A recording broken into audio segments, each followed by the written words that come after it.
Nung bubukod na kami ng asawa ko, isa sa mga naging struggle talaga namin is yung paghahanap ng property na pwede naming rentahan. So, since bagong kasal kami, hindi pa namin afford to buy our own property. Kaya for rent muna na property na pwede sana yung pet. Meron kasi kaming dalawang dogs, isang medium breed and isang small breed na dog. And usually, kapag mga for rent na properties, they totally don't allow pets or they allow one pet only na small breed. So, yun yung parang super nagpa-stress out sa akin. Kasi naghahanap ako sa marketplace, sa mga FB pages.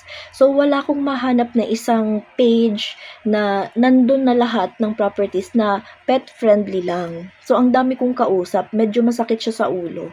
So, I realize why don't I make a page na nagli-list only ng mga pet-friendly na properties.